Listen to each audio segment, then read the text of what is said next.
안녕하세요. 저는 문학평론가 인아영이라고 합니다. 오늘 숙명인문학 연구소 공감인문학센터에서 노화 장애와 관련된 인문학적인 이야기를 나눠보려고 여러분 앞에 이렇게 서게 되었습니다. 먼저 지금 진행해볼 강의는요, 나이 드는 몸과 그 소설적 재현이라는 제목을 붙여봤어요. 먼저 늙음이라는 인간의 조건에 대해서 우리가 좀 같이 생각을 해봤으면 좋겠습니다. 시몬드 보부아르 아시죠? 페미니스트 이론가이기도 한데 이 보부아르라는 철학자가 말년에 이런 저작을 쓰기도 했습니다. 바로 노년이라는 저작인데요. 갑자기 보부아르가 왜 노년이라는 저작을 쓰게 됐을지 우리는 아주 짐작해볼 수 있을 것 같아요. 어쩌면 보부아르가 말년에 자신의 늙어가는 몸과 늙어가는 그 삶을 보면서 어떤 실존적인 고민을 하지 않을 수 없었던 게 아닌가 그런 생각을 해볼 수 있겠습니다. 그 저서에는 바로 이런 대목이 있습니다. 우리는 늙어가는 자를 우리 존재 속에 있는 타자라고 생각한다. 이게 무슨 의미일까요? 여러분들은 여러분들 스스로를 타자라고 생각을 하시나요? 다시 말해서 얼마나 스스로를 타자화하고 있나요? 혹은 스스로를 얼마나 자기 자신이라고 느끼나요? 아마 보부아르가 이런 말을 했던 배경에는 늙어가는 자기 자신에 대해서 좀 낯설게 감각했던 어떤 경험과 불가분하지 않을 것 같아요. 여러분들 모두 그런 비슷한 경험이 있으실 것 같기도 한데요. 그러니까 어렸을 때의 나가 기준이 되어 있어서 그때의 몸이나 그때의 정신 상태 아니면 뭐 그때의 기억력, 그때의 관계들이 디폴트 상태가 되어 있다가 점점 늙어가는 자기 자신을 받아들이기는 좀 낯설고 어색하게 느껴진다는 것이죠. 그런데 이것이 여성의 경우에는 조금 더 다른 차원의 어떤 조건으로 작동하기도 합니다. 케이트 밀렛이라는 이론가 알고 계시나요? 그 이론가가 성정치학이라는 책을 썼는데요. 거기에는 이런 구절도 있습니다. 여성에게는 아름다움과 연령이 계급으로 작동한다. 이게 무슨 말일까요? 일단 여성에게 아름다움이 계급으로 작동할 수 있다라는 것에 대해서는 여러분들도 아주 직관적으로 모르시진 않을 텐데요. 밀렛이 강조하려고 했었던 것은 아름다움뿐만 아니라 연령도 일종의 계급이라는 것입니다. 그런데 우리가 뉘앙스를 생각해 봤을 때 아마도 연령이 높을수록 계급이 높아진다고 이야기하는 것은 아니겠죠. 연령이 높아질수록 노년이 될수록 늙어갈수록 어쩌면 우리는 어떤 종류의 기득권 혹은 정상성으로부터 멀어진다는 그런 생각을 해볼 수도 있겠습니다. 이 세상에서 완벽한 사람을 여러분들 떠올려 볼 수 있을까요? 완벽한 사람이 있을 수도 있겠죠. 그런데 하지만 아무리 결핍이 없는 인간이라도 언젠가는 그 사람도 노년이 되고 죽어가죠. 그리고 그때마다 모든 사람들은 일종의 타자성을 경험하게 된다고도 할 수가 있겠습니다. 그런 타자성뿐만이 아니라 늙음이라는 것에는 굉장히 복합적인 계급과 젠더 그리고 또 지역과 인종이라는 조건이 교차되어 있어서 내가 속한 계급, 젠더, 성별, 지역, 인종에 따라서 늙음을 다르게 경험하기도 합니다. 그래서 우리는 이 늙음이라는 조건에 대해서 단지 아무래도 지금 출생률이 굉장히 낮고 고령화 사회가 되고 있기 때문에 어떤 인구의 차원에서만 접근해 볼 것이 아니라 혹은 단순한 문학적인 소재, 예를 들면 뭐 할머니가 나오는 소설이라든지 할아버지가 나오는 시라든지 이런 식의 소재주의적으로 접근하는 것이 아니라 어떤 인간의 본질적인 인간성 혹은 타자성을 건드리는 문제로서 인문학적으로 접근할 필요도 있겠다는 것입니다. 그래서 김미현 문학평론가는 이런 말을 하기도 했습니다. 인간의 본질적인 약자성과 타자성이라는 문제를 건드리는 것이 바로 늙음이라는 조건이다. 우리가 물론 계급과 젠더, 지역과 인종에 따라서 다르게 늙음을 경험하더라도 혹은 아무리 1세계 비장애인, 백인 남성이라고 하더라도 이 늙음이라는 조건 앞에서는 타자성에 대해서 고려할 수밖에 없는, 생각할 수밖에 없는 실존적인 조건일 수 있다는 것이죠. 그래서 이 인간이라는 불가피한 조건에 대해서 우리가 조금 더 인문학적으로 고민을 해보고자 합니다.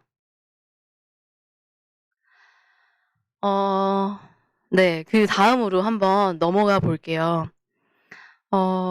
여러분들 근대 소설에 대해서 뭐 학교에서 배우기도 하고 또 여러 가지 공부도 해 보신 적이 있었을 텐데 근대 소설이라는 개념이 태동했을 때는 우리가 보통 그 18세기, 19세기에 독일 교양 소설이라는 개념을 많이 떠올리기도 했어요. 빌둥스로망이라고 하죠.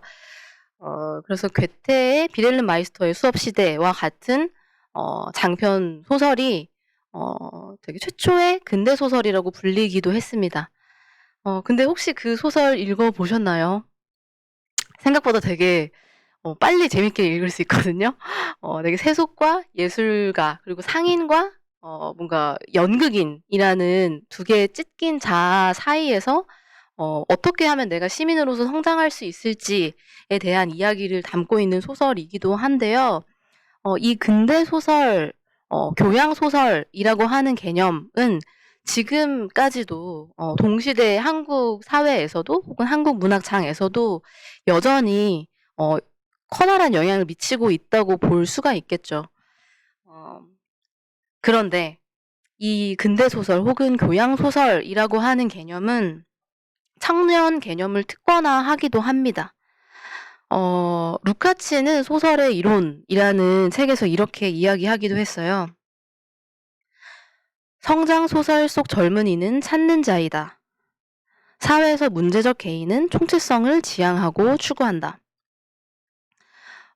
그러니까 우리는 총체성이 찢긴 시대에서 살 수밖에 없는데 그 와중에도 자신과 사회 혹은 자아와 어떤 규범 사이의 간극 속에서도 자기 자신이 어떤 사람인지 알고자 찾는 자는 바로 성장 소설의 주인공인 젊은이이고 그런 행동력을 가지고 있는 인물이라야만 근대 소설의 어떤 조건을 충족할 수 있다고 본 것입니다.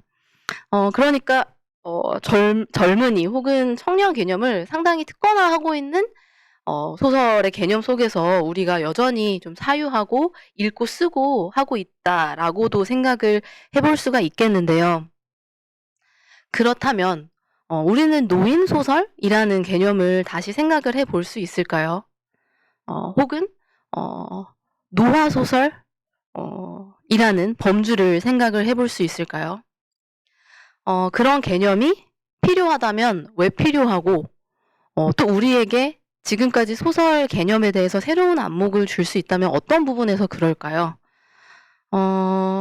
노인은 루카치가 이야기했던 혹은 괴테 소설에 나타나는 그렇게 찢긴 자 혹은 방황하며 추구하는 자는 아닐지도 몰라요. 총체성을 찾기 위해서 고군분투하는 자는 아닐 수도 있을 것이라는 것입니다. 하지만 그런 어떤 조건으로부터는 좀 벗어나 있지만 지금 우리에게 인간에 대해서 좀 새롭게 알려주고 있는 어떤 면은 없을지 새롭게 성찰할 수 있는 인식론적인 가치를 보여줄 수 있는 부분은 없을지 좀 그걸 생각을 해보도록 하겠습니다. 먼저 아까도 이야기했지만 노년이라는 시기 혹은 늙음이라는 조건은 타자성이라는 개념과 불가분하게 엮여 있다고 볼 수 있는데 왜냐하면 늙어가면 늙어갈수록 내가 나를 낯설어 하기 때문이에요. 그것은 어떻게 보면은 나이가 들면 들수록 내가 무지해진다는 생각으로도 연결될 수 있겠습니다. 주디스 버틀러는 윤리적 폭력 비판에서 이렇게 이야기했는데요. 몸이라는 것은 자기 삶을 완전히 회상할 수 없다는 것, 이라고요. 이게 무슨 뜻일까요? 내가 나의 삶을 완전히 회상할 수 없다, 혹은 장악할 수 없다. 내가 나였던, 나한테 익숙했던 무언가를, 다시는 완전하게, 바라보고 기억할 수 없다는 뜻이기도 하다는 것이겠죠. 그리고 보부아르는 아까 이야기했었던 그 저서에서 이렇게도 이야기합니다. 노년은 나의 삶 밖에 있는 것 중 하나라고요. 그러니까 늙음이란 내가 나에게서 멀어지는 과정이자 또 나와 새롭게 맺는 과정, 새롭게 관계를 맺는 과정이라고 생각했을 때, 어떻게 보면은, 노년이라는 문제는 자기 자신을 어떻게 받아들이는가, 그리고, 어떤 인간의 개체의 완전성과 완벽성이라는 허구적인 환상 혹은 관념으로부터 벗어날 수 있게 도와주는 어떤 그 인문학적인 개념으로도 우리가 확정해서 생각을 해볼 수 있겠다는 것입니다. 그리고 제가 뭐 PPT에 그렇게 쓰진 않았지만, 우리가 코로나 시대를 거치면서, 인간이라는 조건에 대해서, 굉장히, 좀 타자화하게 하면서 생각을 하게 되었잖아요. 그러니까, 완전하고, 절대적이고, 유일하고, 내면의 반영인 어떤 하나의 개체가 아니라, 그게 바이러스든 아니면 동물이든 기후든, 아니면 더 넓게 어떤 우주의 한 조각으로서든, 인간이 완전한 개체가 아니라 그 수많은 물질들과 상호작용을 하면서 관계 맺고 있다는 인식을 우리가 조금 더 가지게 되었는데요. 어떻게 보면은 뭐 신유물론이라든지 동물이나 동식물에 대한 담론, 뭐 아니면 장애학과 같은 학문적인, 학술적인 흐름과 맞물려서 이 노년이라는 담론 혹은 노년이라는 개념 자체도 인간의 완전성을 좀 다시 사유하게 만드는 하나의 틀이 될 수 있겠다는 것입니다. 그래서 이제 우리 수업에서는 실제로 노년 혹은 노화를 다루고 있는 소설들을 몇 편 살펴보려고 해요. 특히 한국 소설 중에서 과거에서부터 노년이 어떤 식으로 묘사되어 오고 재현되어 오고 또 어떻게 읽혀왔는지를 잠깐 스케치해 보고자 합니다. 먼저 우리가 좀 보려고 하는 소설가는 박완서예요. 박완서 다들 좋아하시죠? 저도 되게 좋아하는 작가 중 한 명인데, 박완서라는 소설가를 생각해 봤을 때 흔히 달라붙는 어떤 해석 혹은 어떤 평가 중에 하나는 세속적인 삶을 굉장히 잘 그렸다. 그리고 혹은 중산층적인 인물들의 어떤 평범한, 때로는 속물적이기도 하고 때로는 순진하기도 한 어떤 모습들을 잘 그렸다고 얘기가 되는데, 아까 보부아르의 경우와 비슷하게 박완서도 좀 말년에 이르러서 좀 후기작으로 갈수록 이 노년 문제를 조금 첨예하게 다루고 있는 작품들이 발견이 됩니다. 박완서 소설로 본격적으로 넘어가기 전에 먼저 우리는 스스로의 노화를 어떤 식으로 발견하고 인식하는지를 좀 생각을 해 보고 싶어요. 여러분들은 언제 여러분들이 늙었다고 생각하나요? 저도 뭐 제가 나이가 엄청 뭐 많은 것은 아니지만 가끔 '진짜 나이 먹었다. 늙었다.' 이런 생각을 할 때가 있는데, 예를 들면 이럴 때예요. 제가 잠깐 딴 얘기를 하자면 수영을 좋아하는데, 예전에는 수경을 써도 피부에 자국이 별로 안 남았거든요. 근데 언제부턴가 수경을 쓰면 이제 씻고 나서 다 벗고 씻을 때 수경 자국이 되게 오래가는 거예요. 그래서 '아, 내 피부가 지금 늙고 있구나.' 뭐 주름을 볼 때보다 뭐 그런 생각을 하는데, 사실 우리가 우리의 노화를 감각하게 될 때는 다름이 아니라 되게 시각화된 발견 혹은 충격일 때가 많습니다. 이자벨 드 쿠르티브롱이라는 학자는 이런 얘기도 했어요. 나이 들면 내적인 변화가 아니라 시각적인 발견 또는 충격이다.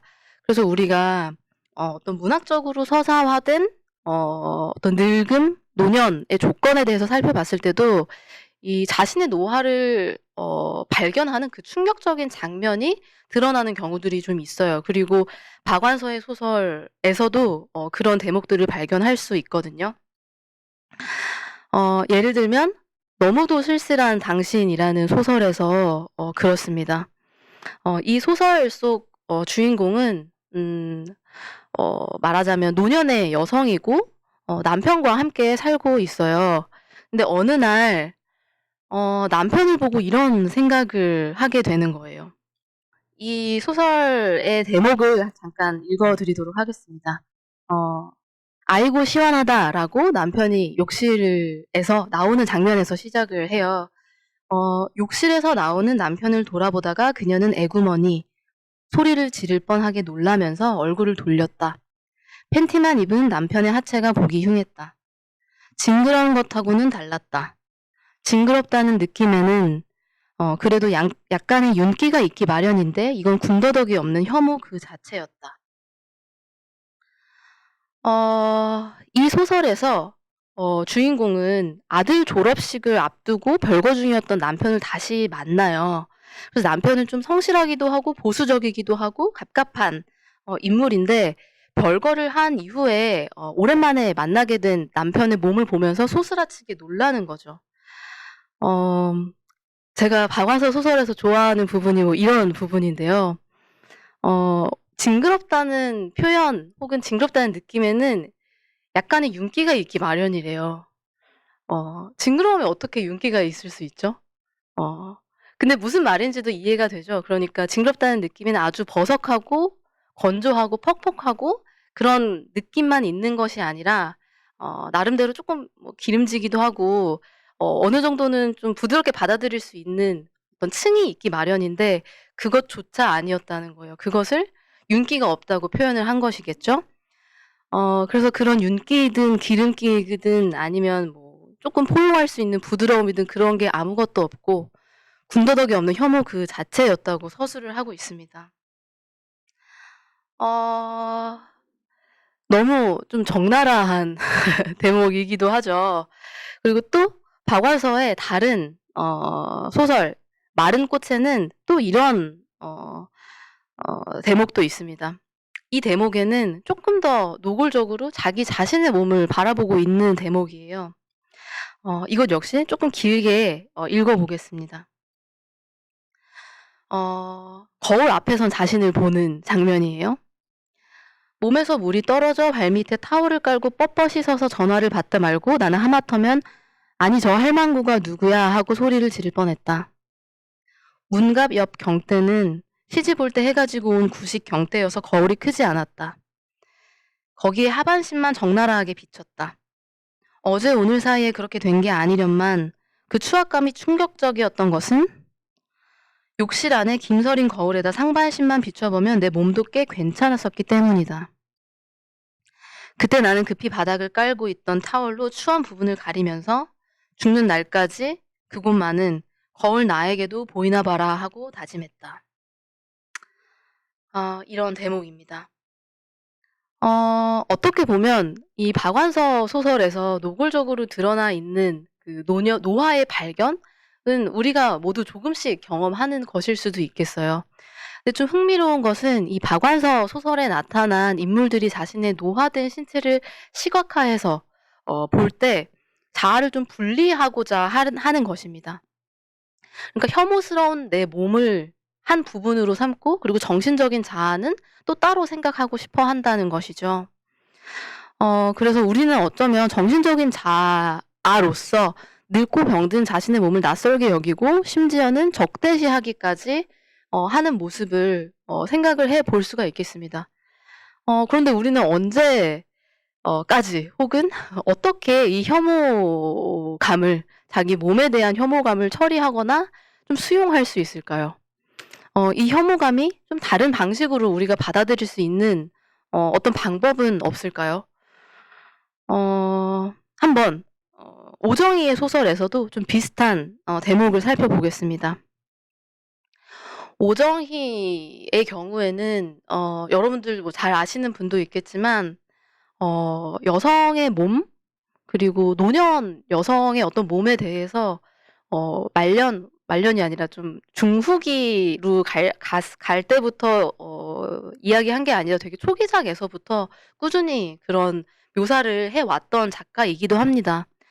박완서 소설가가 좀 적나라하고 어떻게 보면 사회학적인 시각으로 분석하는 것에 가까웠다면 오정희는 그 거울 속에 자신의 늙은 몸을 조금 더 미학적으로 묘사해 오는 그런 장면들을 우리가 발견할 수 있는데요. 이를테면 옛 우물이라는 소설에는 이런 대목이 있습니다. 해가 갈수록 나는 낯선 남자의 눈길을 받을 때 그것이 남자가 여자를 바라보는 눈길이 아님을 느끼게 된다. 유리알처럼 무의미하고 건조하게 스쳐가는 혹은 자신의 내부를 들여다보는 눈빛의 투사. 그것은 내가 더 이상 젊은 여자가 아니라는 의미이리라. 옛 우물의 한 대목입니다.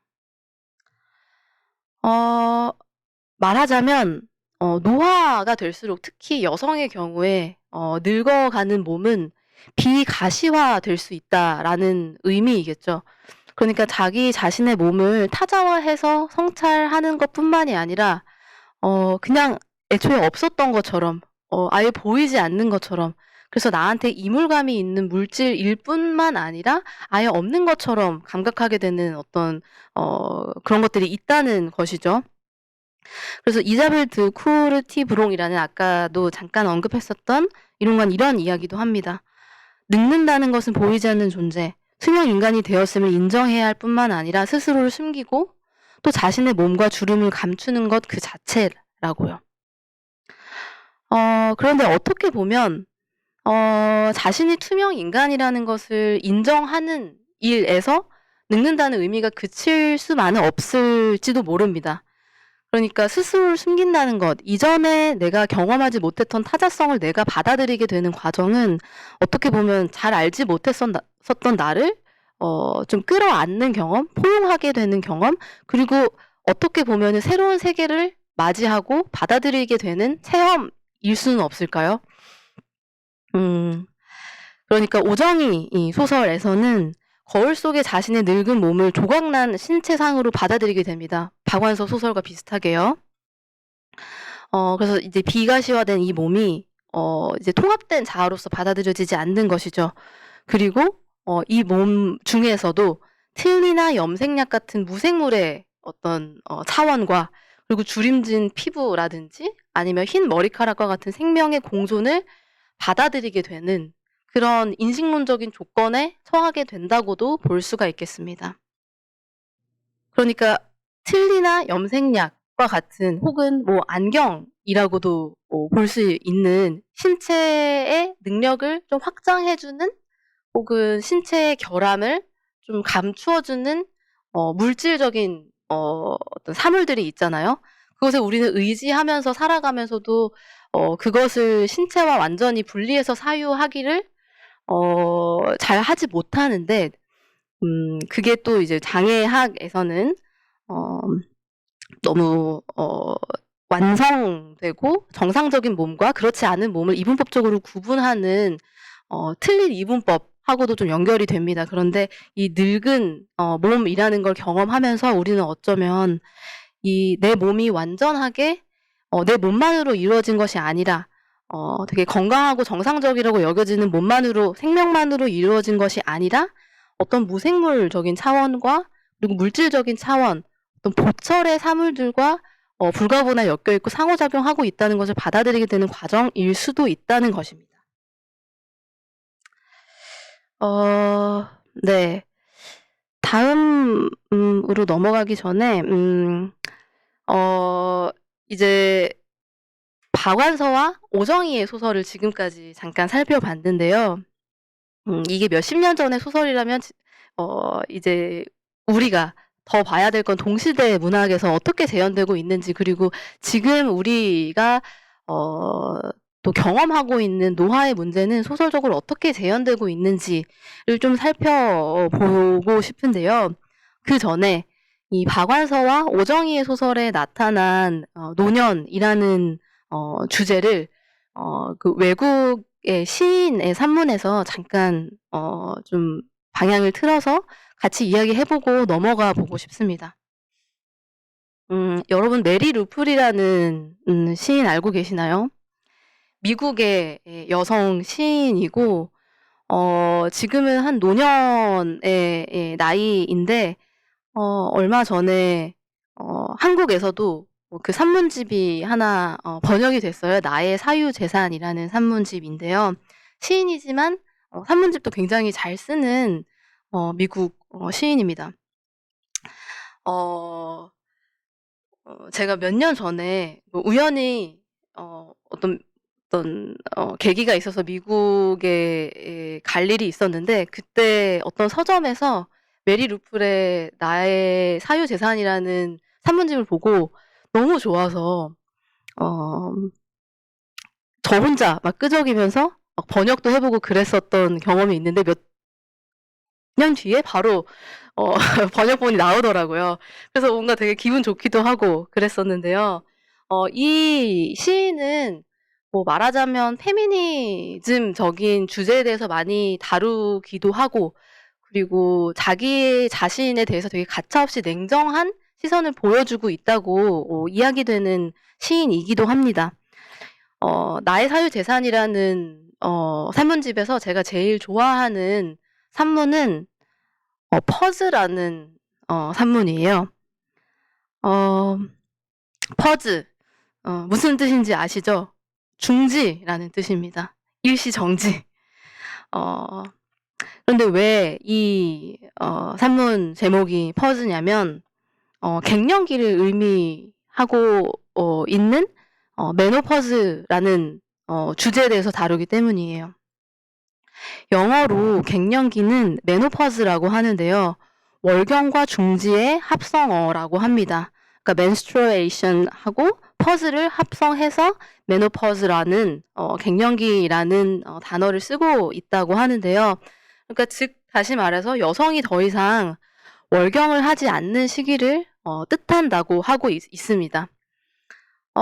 그런데 여성의 갱년기를 다루는 문학 작품 저는 많이 보지는 못했던 것 같아요. 지금까지 살면서.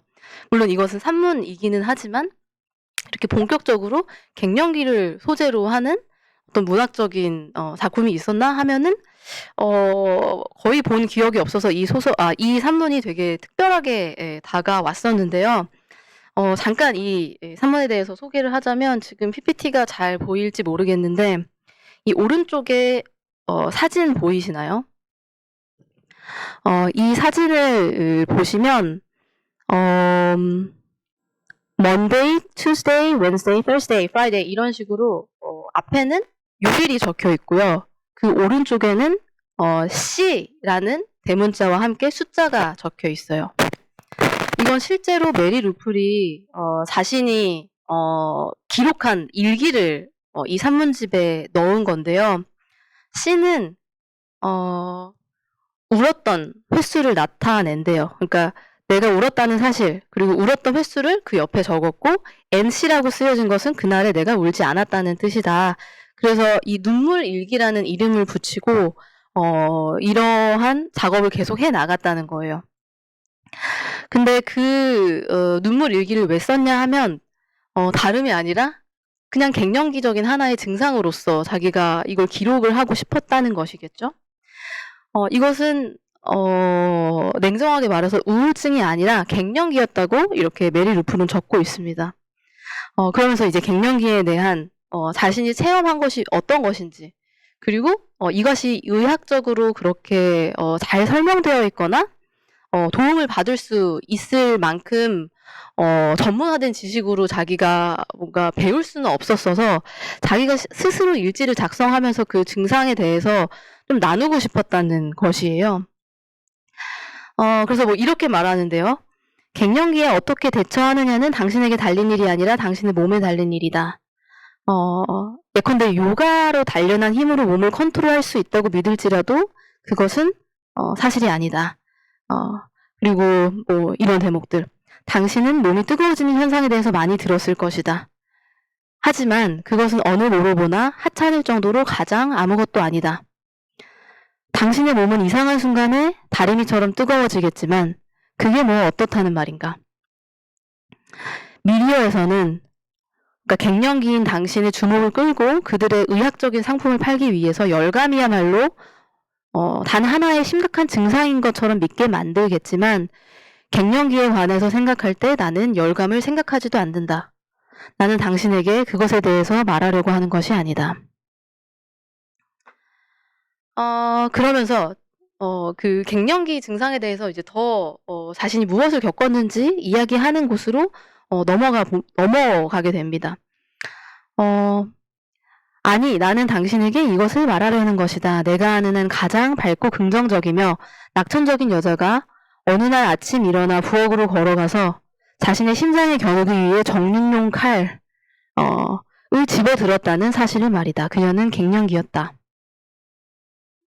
다르게 말하자면 당신은 미쳐버릴 것이다. 미쳐버리면 문화와 광기에 관해서 쓴 푸코를 읽고 싶다는 생각 따위는 조금도 나지 않을 것이다. 네, 이런 약간의 냉소적인 그리고 어떤 블랙 유머 같은 것도 곳곳에 섞여 있는데요. 조금만 더 읽어볼게요. 당신은 45살의 경험과 일상을 겪는 13살의 소녀가 되는 것이다. 당신은 언젠가 가까이 있는 것이라면 나무나 개와도 섹스하고 싶어질 것이다. 당신은 남편이든 연인이든 파트너든 무엇이든 떠나고 싶어질 것이다. 그 관계가 얼마나 안정적이든 다정하든 상관없이 그만두고 싶어질 것이다. 당신이 얼마나 매력적이든 매력적이지 않든 버스 정류장에 서 있을 때 혹은 탐폰을 사러 약국에 갔을 때 다른 사람이 당신을 쳐다보는 일에 익숙해져 있을 것이다. 그러나 당신이 얼마나 매력적인지 혹은 매력적이지 않은지 평가하기 위해 당신을 쳐다봤을 테니 어느 쪽이든 당신의 주목을 받았던 것이다. 그런 날들은 끝났다.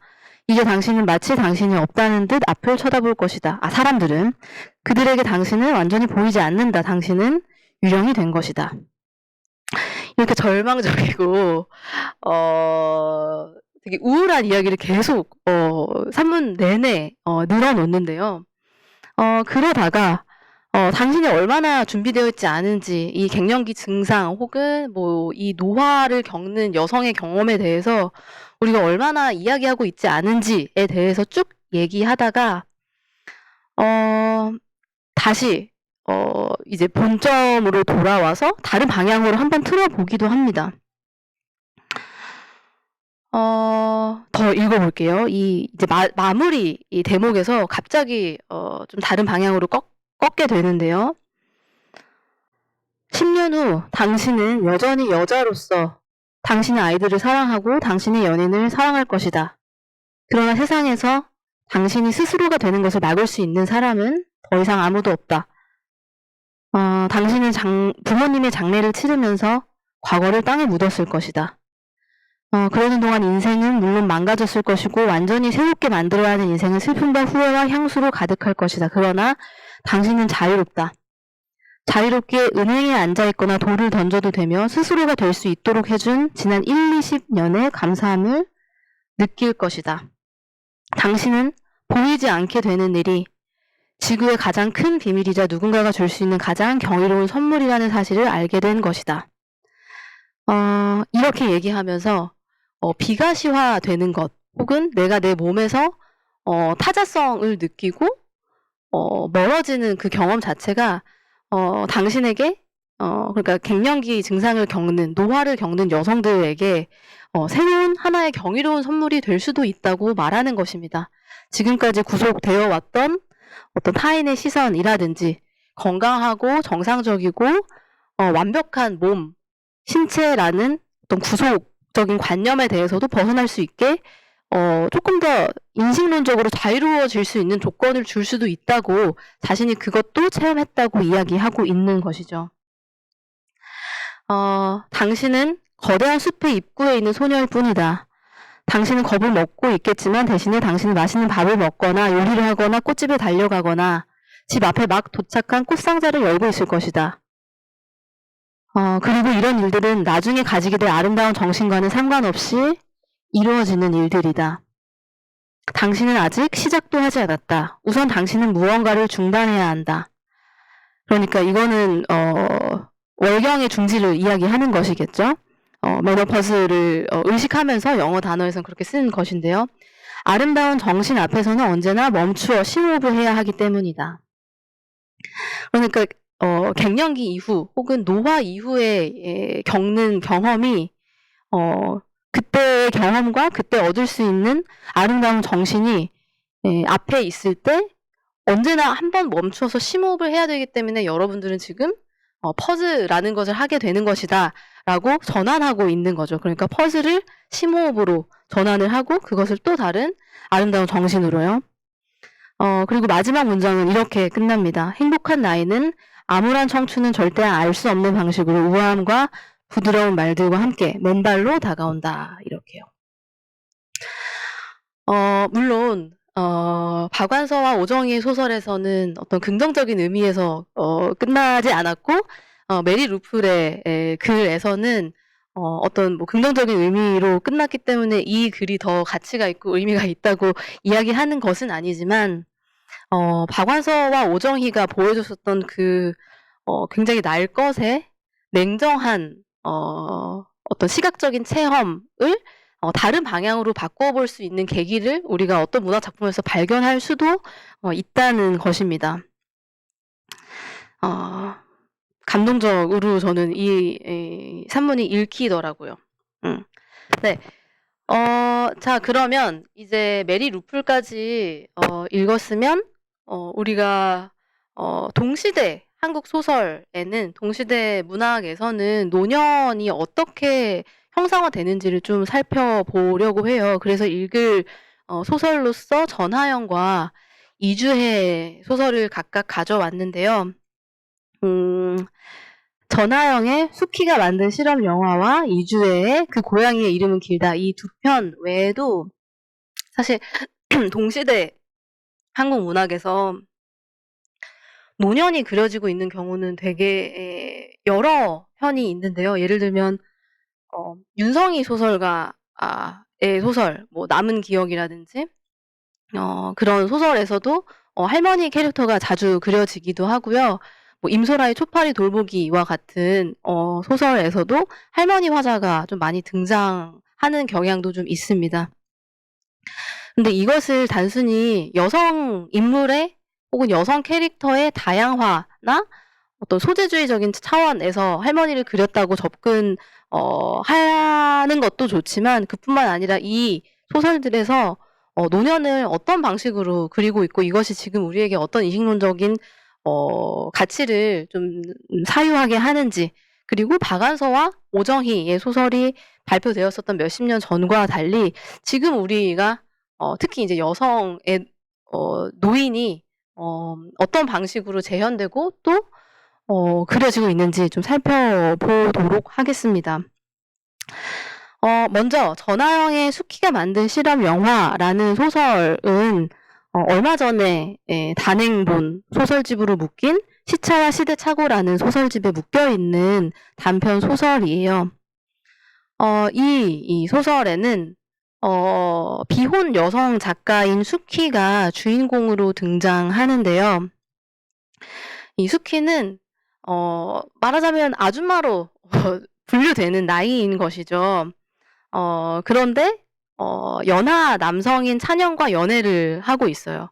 근데 찬영은 이 수키에 비해서 열몇 살 정도 어린 그런 남성입니다.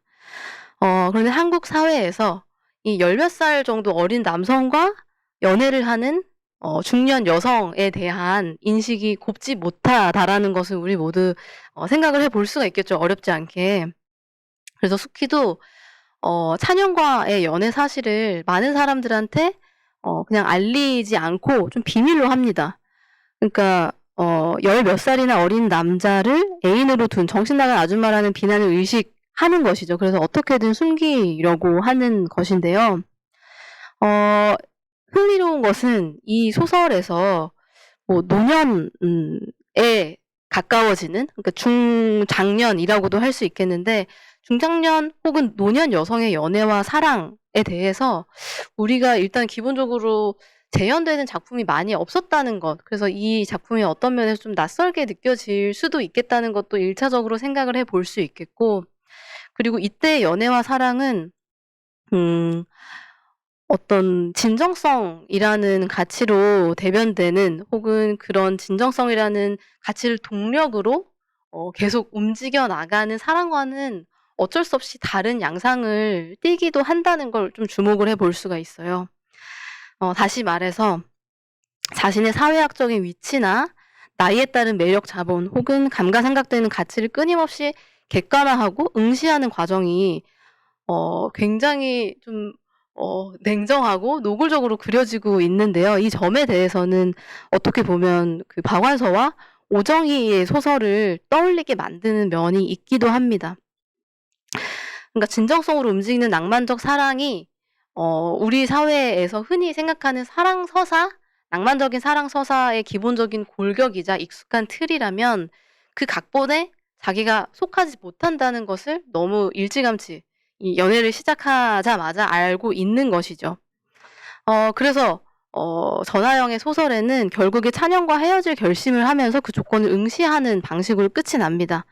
그러면서 기꺼이 속는 것이야말로 젊은 사람의 표식이라는 그런 말을 하기도 하는데요, 수키가. 이 결론을 어떻게 좀 봐야 할까요?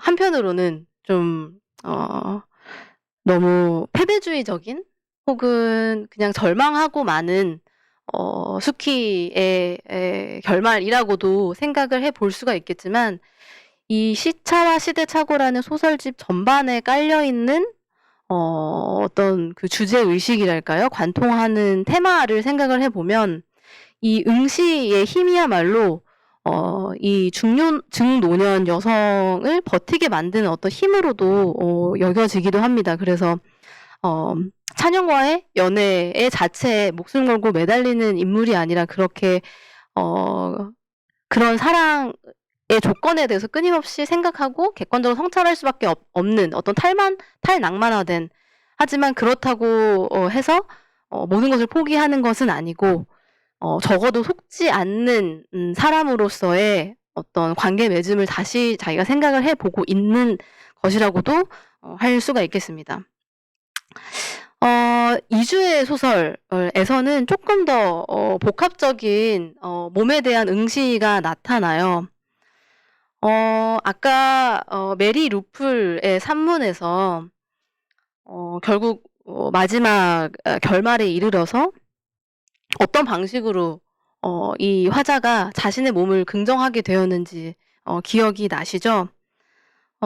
그러니까 퍼즈라는 게, 멈춤이라는 것이 되게 건강하고 완벽하고 아름다운 신체가 중단되는 것이 아니라 더 아름다운 어떤 세계를 향해서 잠깐 심호흡하는 것이다 라고 관념적으로 바꿔버리는 그런 방법론이었다면, 이주의 소설에서는 조금 다른 방식의 노년화된 몸을 긍정하게 만드는 그런 대목들이 있습니다. 그 고양이의 이름은 길다라는 단편 소설인데요. 읽어보신 분이 있을지 모르겠지만 역시 되게 잘 쓰인 소설인데요. 말하자면 바깥 액자와 안 액자 두 가지의 형식으로 이루어져 있어요. 자궁 근종 수술을 받고 있는 53세 여성인 구은정의 영혼이 갑자기 그 수술 중에 마취를 하다가 스붓 하는 의성과 함께 떠오르면서 자기 몸을 응시하게 되는 거예요. 그러니까 조금 환상적인 모티프를 가지고 있는 것이죠. 그래서 독자들은 처음 이 소설을 읽게 되면 이게 뭐지? 갑자기 수술 받던 여자가 왜 갑자기 자기 몸에서 유체 이탈하듯이 나와서 뭘 하고 있는 거지? 라고 좀 어리둥절해지게 됩니다. 그래서 혹시 이 여자가 자궁 근종 수술을 받다가 죽음을 가까이에 가서 유체 이탈하듯이 자기의 인생을 돌아보게 되는 것은 아닌지, 이렇게 생각을 하게 되는데요. 그때부터 이제 과거를 회상하는 안 액자가 나오는 것이죠. 이 구은정이라는 중년 여성은, 50대 여성은 어려운 집안의 장녀로서 태어났고 대학 진학을 포기하고 가족을 부양하기 위해서 20대부터 목재 가구 회사에 취직을 하면서 줄곧 일을 해왔습니다.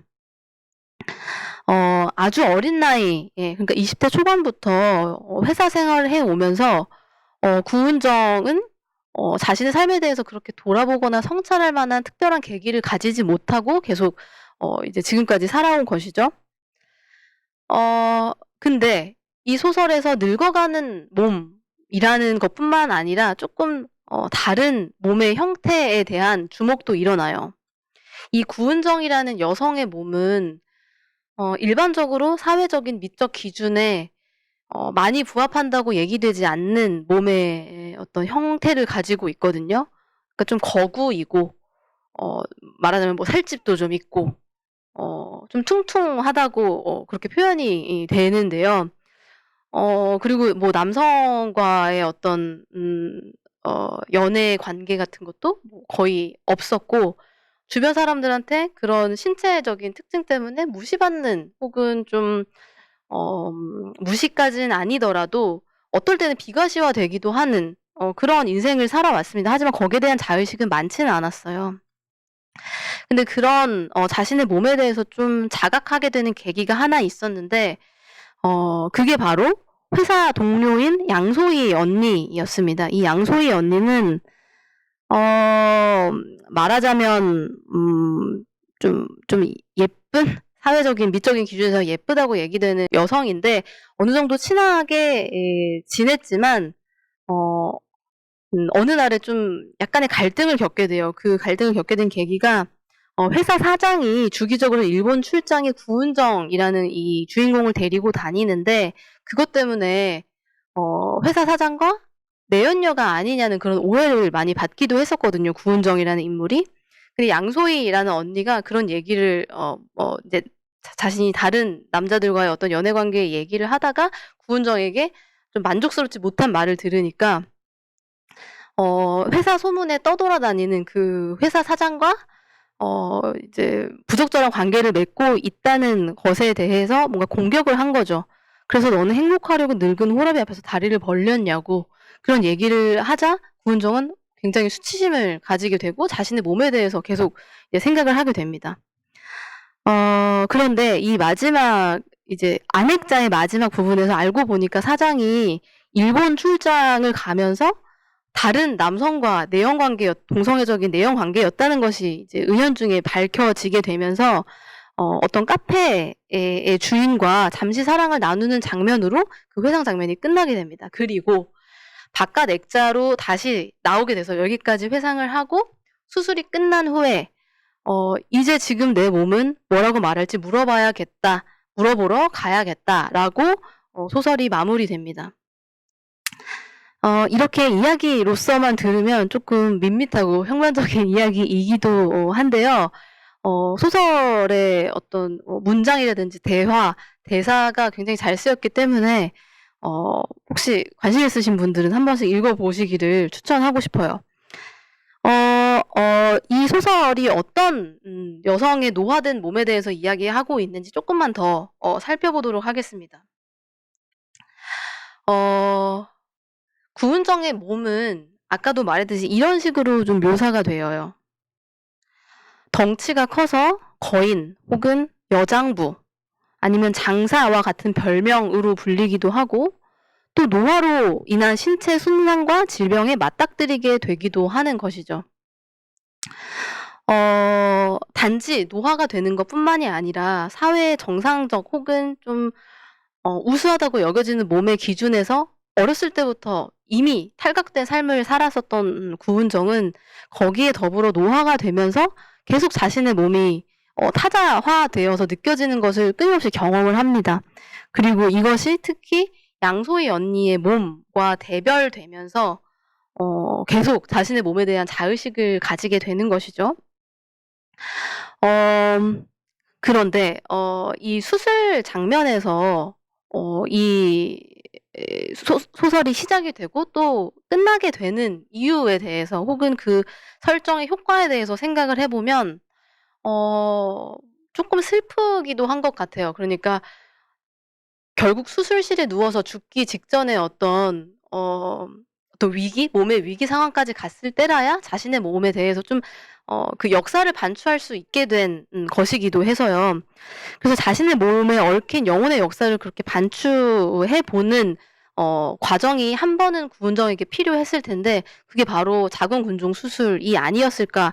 그리고 그것을 일부러 좀 소설적 차원에서 설정해 놓은 것은 아니었을까라고 생각을 해 볼 수 있겠습니다. 그래서 굉장히 수치를 느끼고 고통의 대상이었던 몸, 그리고 또는 무시받거나 그 회사 사장으로부터 이용되어 온, 그러니까 왜 이용되어 왔다고 하냐면 자신이 그 일본에서 이제 어떤 동성애적인 관계로 이제 내연 관계를 맺었던 것을 좀 가리기 위해서 약간 연막 작전으로서 구은정을 뭐 이용을 했다고 볼 수도 있는 것이죠. 그래서 그렇게 이용되어 온 삶의 궤적을 좀 반추해 볼 수 있었던 것인 건데요. 이 수술을 통해서. 예를 들어서 그 사장이 일본 출장을 데리고 간 이유이자 그게 또 모욕당한 원인이기도 했으니까요. 그래서 결국에는 앞에서도 말했지만 이 수술이 끝난 후에 지금 내 몸은 뭐라고 말할지 물어보러 가야겠다라고 결론을 맺고 있는데 이 실제로 소설을 읽어보면 이 마지막 대목이 되게 감동적으로 다가오기도 하거든요. 한 번도 지금 내 몸이 어떤 상태인지, 내 몸이 뭘 말하고 있는지 물어보지 않았던 화자가 아픈 몸을 경험한 이후에, 혹은 늙어가는 몸을 경험한 이후에 그 몸이 하는 목소리를 직접 처음으로 들어봐야겠다고 다짐한 대목이어서요. 그러고 보면 이 질병과 장애의 서사라는 차원에서도 자기 몸을 어떻게 긍정할 것인가의 문제는 되게 중요한 화두이고, 이 소설을 또 그런 화두를 중심으로 읽어볼 수도 있는 것입니다. 아까 메리 루플의 산문과 마찬가지로요. 사실 자기 몸을 긍정한다는 것은 현대사회에 있는 모두에게 좀 중요한 화두이기도 한데요. 제가 예전에 학부 때 들었던 수업 중에 아직도 좀 기억이 남는 수업이 있는데, 사회학과 교양 수업이었어요. 전필 수업이었는데, 그게 무슨 뭐 몸과 관련된 수업도 아니었고 그냥 사회학 개론에 가까운 수업이었는데 왜 이런 질문을 교수님이 하셨는지는 모르겠어요. 아마 각자의 개인적인 생각이 얼마나 사회학적인 차원에서 같이 집단적으로 일어나고 있는지를 질문하려고 물어보셨던 것 같은데, 나의 몸은 너무 이응이응하다라는 문장을 채울 수 있겠느냐는 거예요, 학생들한테. 여기서 이 문장에서 너무라는 부사는 별로 긍정적으로 쓰이지 않았죠. 그리고 학생들이 여기에서 그 이응이응하다를 채우지 못하는 학생들은 아무도 없었고 그 이응이응을 그렇게 긍정적으로 쓰는 학생도 또 한 명도 없었던 것 같아요. 그게 20대 이제 초반에 이제 학생들이었는데도 불구하고, 늙어가는 몸을 가지고 있는 학생들도 아니었는데도 불구하고 현대 사회에 있는 사람이라면 언제든지 자기 몸을 어떻게 긍정할 것인가가 중요한 화두인데, 거기에 이제 아프거나 늙어가는 몸이 있는 경우에는 더 그 긍정하는 문제가 배로 어려워지는 것이겠죠. 그래서 평균적이지 않은 몸을 가지고 있는 젊거나 중년인 여성의 자기 관찰 혹은 응시가 어떤 방식으로 이루어지는지를 또 이 소설에서 볼 수가 있겠고, 또 30년 동안 노동하는 쓸모로서 몸을 제대로 돌보거나 관찰하지 않기 때문에 더욱 그런 모습을 보고 있는 것이기도 합니다. 이런 주제를 다루기에 이 소설에서 채택하고 있는 설정은 바로 유체 이탈을 한번 시켜보는 것이에요. 그래서 화자의 시선이 그냥 거울을 보는 오정희의 소설이나 박완서의 소설에서처럼 거울을 보는 것이 아니라 더 메타적인 차원으로 나와야만 자신의 몸에 대해서 제대로 인지할 수 있는 그런 상황을 보여주는 것일 수도 있겠죠. 그러니까 거울로서의 자기로는 이제 충분히 보지 못하는 더 메타적이고 더 성찰적인 차원을 이 여성 인물에게 심어주고 싶었던 것일지도 모르고요, 소설가가. 그래서 또 이 설정에 대해서 조금만 더 생각을 해보자면 수술하는 과정에서 영혼이 스붓이라는 의성어와 함께 떠오른다고 했잖아요. 근데 저는 또 좋았던 것 중에 하나가 죽고 나서 사후세계에서 생전의 몸을 보게 하는 것이 아니라 여전히 살아있는 차원에서 자기의 몸을 메타적으로 보게 하는 그 설정이 좋았던 것 같아요. 왜냐하면 영혼이 빠져나가서 그냥 생을 마감하는 것이 아니라 마취하는 순간에 어떤 일련의 삶에 대한 복귀를 해보게 만들어주고 그 인물로 하여금, 그리고 회복실에서 일어나면서 결국에 그 앞서 이야기했었던 그 결론적인 문장으로까지 가닿을 수 있게 하기 때문입니다. 그러니까 수술이 끝난 후에 지금의 내 몸은 뭐라고 말할지 물어보러 가야겠다라는 이 문장을 이 구은정이라는 여성 인물이 말할 수 있도록 이 내러티브를 만들어준 것이 아닌가라는 생각이 들 정도로요. 그래서 이주의 소설에서는 이런 방식으로 어떤 노년 여성, 그리고 뭐 질병과 장애를 가진 여성이 자신의 몸을 바라보고 성찰하고 또 그것을 긍정하는 대목까지 우리가 좀 살펴볼 수가 있었습니다. 네, 이제 슬슬 강의를 마무리해 봐도 될 것 같은데요. 지금까지 우리가 다루었던 내용을 잠깐만 다시 좀 이야기를 해보자면 먼저 우리가 늙어가는 인간의 조건이라는 것은 단순히 고령화 사회의 증상이나 문학적인 소재가 아니라 인간의 본질적인 약자성과 타자성에 대한 문제를 건드리는 하나의 조건으로서 인문학적인 성찰을 하게 했다 하는 어떤 주제다라는 것을 기본 전제로 삼고 지금까지 소설들 몇 편을 읽어봤는데요.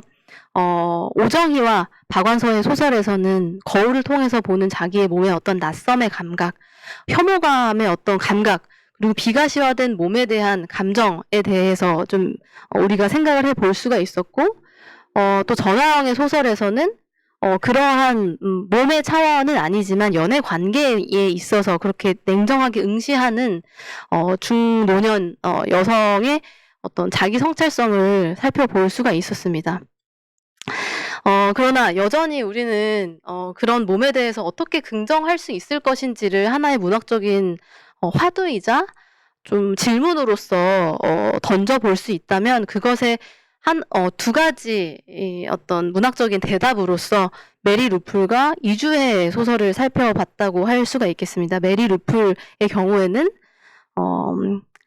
월경이라는 소재를 통해서 지금까지 건강한 몸을 멈추는 것이 새로운 아름다운 세계를 위한 어떤 심호흡이라는 그런 방향의 전환을 이끌어냈다면 이주의 소설에서는 자신의 영혼을 몸과 분리해서 되돌아보게 만드는 그런 소설적인 설정으로서 자기 몸을 긍정하게 되는 어떤 인물의 차원에서 우리가 좀 접근해 볼 수가 있었습니다. 네, 여기까지 그러면 오늘 강의는 마무리하도록 하겠습니다. 노화와 이제 여성의 몸에 대한 이야기를 지금까지 좀 나누어 봤는데요. 그 다음 강의에서는 노화하는 몸과 비슷하면서도 다른 주제, 그러니까 아픈 몸 혹은 질병과 장애가 있는 몸에 대한 어떤 이론적인 배경과 그 소설적인 재현에 대해서 좀 살펴보도록 하겠습니다. 네, 지금까지 강의를 한 문학평론가 인아영이었습니다. 지금까지 긴 시간 동안 강의를 들어주셔서 감사합니다. 그럼 또 다음에 뵙겠습니다. 감사합니다.